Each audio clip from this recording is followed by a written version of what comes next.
Hello, welcome to the show. आज सबसे hot topic ये है कि हिंडनबर्ग रिसर्च। ये हर जगह पर, हर पेपर पर, हर सोशल मीडिया, टेलीविज़न, हर जगह पर हिंडनबर्ग रिसर्च का ऊपर बात हो रहा है। जो हिंडनबर्ग रिसर्च का ये जो रिपोर्ट है अगस्त में 2 दिन पहले जो इसको आया है, तो इसी का ऊपर बात हो रहा है। आप लोगों को सब पता होगा हिंडनबर्ग रिसर्च का जो 2023 जनवरी में एक रिपोर्ट आया था, जिसके कि अदानी ग्रुप का ऊपर जो उनका एक रिपोर्ट था, उसमें काफ़ी लॉस हुआ है अदानी शेयर्स का पिछले बार। इस बार आज का क्या स्थिति होगा, अभी तो जो स्टॉक मार्केट 200 समथिंग ये कम मतलब लेस में, डाउन में शुरू हुआ था। और देखते हैं आज क्लोजिंग के टाइम में क्या रहेगा अदानी ग्रुप का। ये हिंडनबर्ग रिसर्च जो है क्या है, ये एक इन्वेस्टमेंट कंपनी है। ये जो एक्टिविस्ट ऑफ शॉर्ट सेलर जो ये है कि ये बहुत सारे कंपनी जो यूरोप कंट्री में हो कि वर्ल्ड वाइड जो है उसका ऊपर वो रिसर्च करते हैं और इसको रिपोर्ट सबमिट करते हैं, जिस वजह से मेन इनका काम है to protect the investors from the like share market और any kind of financial institutions जो है वो बड़े बड़े कंपनी का ऊपर वो रिसर्च करते हैं। And the main thing is that ये से जो रिपोर्ट्स है, these reports also feature defense of the practice of short selling and explanations of how short sales can play a critical role in exposing fraud and protecting investors। Main है कि protecting investors को एक safe platform देने के लिए कि इनका investment कहाँ जा रहा है, क्या हो रहा है, उसका पर ये सिर्फ रिसर्च करते। देखिए ये प्राइवेट इन्वेस्टमेंट इंस्टीट्यूशन है और ये रिसर्च फार्म है, लेकिन बात यह है कि इसका पर कितना बिलीव किया जाए। देखिए इसका पर आप बिलीव करें ना करें, लेकिन उनके साथ जितने भी जिस कंपनी के साथ ये लोगों ने इस तरह से रिसर्च सबमिट किए हैं, उसमें ज़्यादातर कंपनी का जो प्राइस है, शेयर मार्केट है, वो पूरा वो बहुत लॉस में गया है। इसका मतलब कुछ तथ्य जो है वो देते हैं, वो कहीं ना कहीं सच निकल के आ रहा है। जो आप प्रेजेंट जो अदानी का ऊपर जो अभी जो उन्होंने खुलासा किया है, ये मेन चीज़ है कि ये बाहर का जो सेल कंपनी थ्रू से मनी डायरेक्टली आके यहाँ पर इन्वेस्टमेंट में शेयर मार्केट में ये इन्वेस्ट हुआ है और which is called is illegal. Secondly जो चेयरपर्सन है सेबी का, उनका पर भी एलिगेशन लगा है कि वो ज्वाइन करने से पहले उनका जो शेयर्स था, ये उनका जो कंपनी में बेचे थे वो उसी हिसाब से वो भी कॉन्फ्लिक्ट ऑफ इंटरेस्ट जो है उसमें आता है, क्योंकि वो फिर शेयर मार्केट में ये चेयरपर्सन बन गए थे। ये सब चीज़ें हैं, लेकिन बात है कि ये कितना इसको बिलीव किया जाए। देखिए इस तरह से जो हमारा for example I tell you, बहुत सारे रेटिंग एजेंसी होते हैं, कंपनीज़ का रेट किया जाता है। जब आप किसी जगह से लोन लेते हैं कि कंपनी का पोजीशन क्या है, वो रेटिंग किया जाता है। उसी तरह फाइनेंशियल इंस्टीट्यूशंस का बहुत सारे जगह में इंटरनेशनली एक मूडीज़ करके है, वो भी रेट करता है। उसी तरह से कि बहुत सारे इंडिपेंडेंट एजेंसी जो है ये सब चीज़ रिसर्च करते हैं। एंड 2008, 7, 8 और 2008 का जो ये रिसेशन आया था, ये भी किसी फिनेंशियल इंस्टीट्यूशन का एक रिसर्च का वजह से पता चला था कि ये रिसेशन आने वाला है। ये एक है। दूसरा बात है कि हिंडनबर्ग का जितने भी रिसर्च है वो कहीं ना कहीं वो जो फैक्ट सबमिट किया है, तो उसका भी शेयर मार्केट का जो किसी कंट्री में भी हो कि किसी कंपनी में है, वो बड़ा सफ़र हुआ है।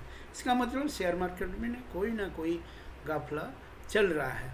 अब सिचुएशन जैसे कि जनवरी 23 में ये हिडनबर्ग का रिपोर्ट आया, उसका पर शेयर मार्केट तो डाउन हुआ है, लॉट ऑफ इन्वेस्टर्स का पैसा भी वो वेस्ट हुआ है, इट इज़ इन 1000 करोड़, सम 1000 करोड़।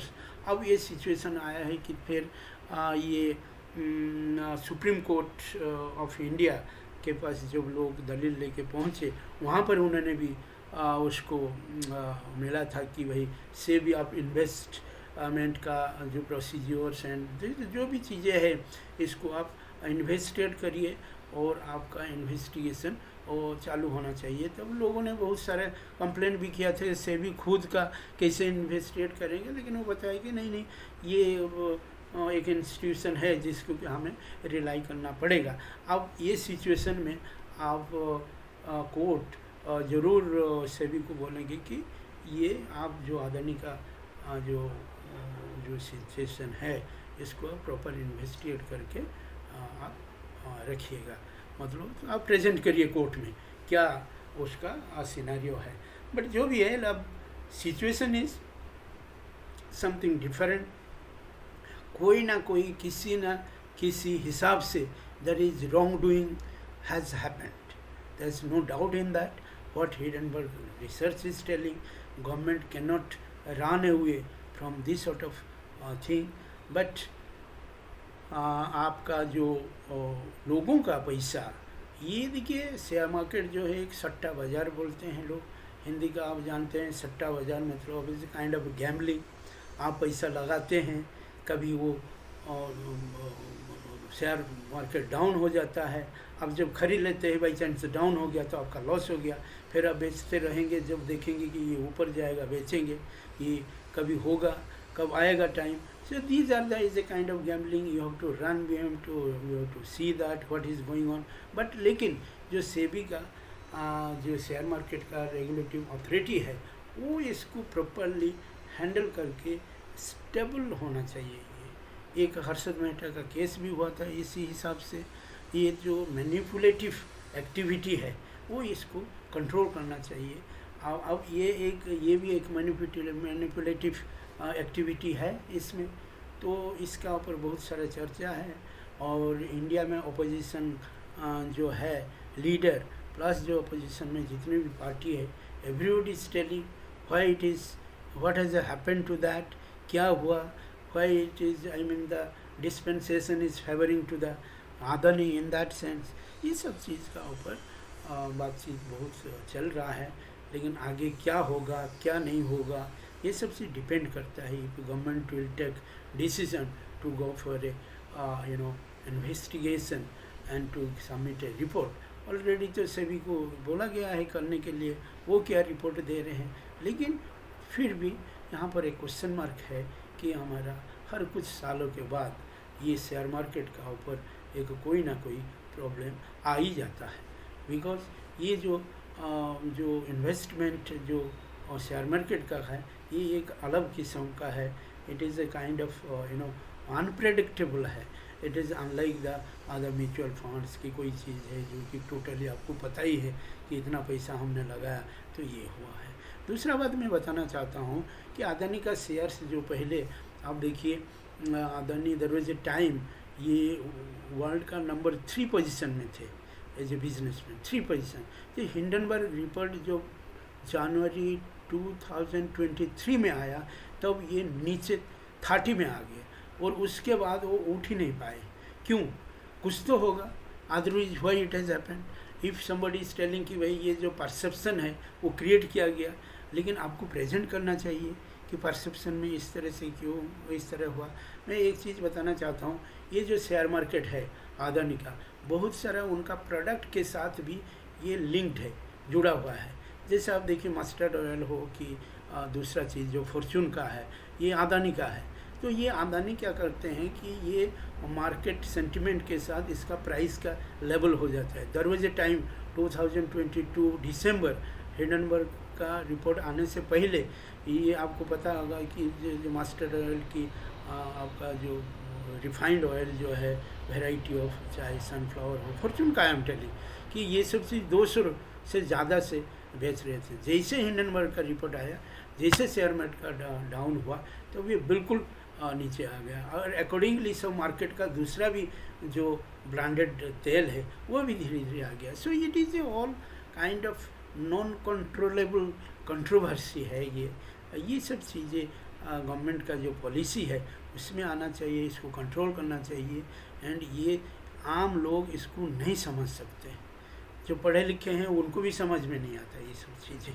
लेकिन आप जो जा रहे हैं मार्केट में कोई चीज़ खरीद रहे हैं, आपका पैसा पॉकेट से ही ऑलरेडी चले जा रहा है, आपको पता ही नहीं है किस तरह से पैसा आपका पॉकेट से चला जाता है। So these are the area where the regulative authority must be very strict vigilant to see this scenario. So आज का ये जो चल रहा है Hindenburg, it is all about this. It is a private agency. It has given a lot of report, और जिन का report दिया है उनका वही हाल हुआ है। कोई ना कोई किसी में जगह में वो उनका शेयर मार्केट का जंप हो गया। नंबर दूसरा बात यह है कि आप देखिए जितने भी इवन बॉफर्स का केस का जो स्कैंडल है वो भी कोई पहले प्राइवेट एक मीडिया की प्राइवेट एजेंसी से वो भी शुरू हुआ था। तो जितने भी स्कैंडल है और जो भी रिसर्चर है कि आपका जब आपको रिसेशन हुआ था उस टाइम में भी लोग सोच रहे थे चलो ये क्या रिपोर्ट आ गया है, रिसेशन आ जाएगा 2006-07 में, लेकिन रिसेशन आ गया। So this is the things one must understand it. They are the very capable person जो कि ये रिपोर्ट बनाते हैं और प्रेजेंट करते हैं, और इसमें कुछ इस तरह का नहीं होता तो क्यों ये हिंडनबर्ग रिपोर्ट आने के बाद आदानी का शेयर इतना डाउन हुआ। और उन्होंने कुछ टाइम में काफ़ी कि हम केस करेंगे, हम ये करेंगे हिंडनबर्ग का पर, लेकिन कहाँ केस हुआ, कुछ नहीं केस हुआ। और हिंडनबर्ग ऑलरेडी दे इन्वाइटेड कि आप आइए यूएसए में केस करिए हमारे अगेंस्ट में, हम आपको रिप्लाई करेंगे। और लास्टली हिंडनबर्ग रिपोर्ट में जब अब ये खुलासा हुआ है कि सम एक्सटेंट सेबी का चेयरपर्सन जो है सी already partially admitted some irregularities while replying the some queries of Hindenburg. So let's see how things are moving. आज शाम को पता चल जाएगा कितना मार्केट में शेयर का गिरावट हुआ है। And let's wait for the best possible thing, not to be very negative. So thank you so much for watching this video.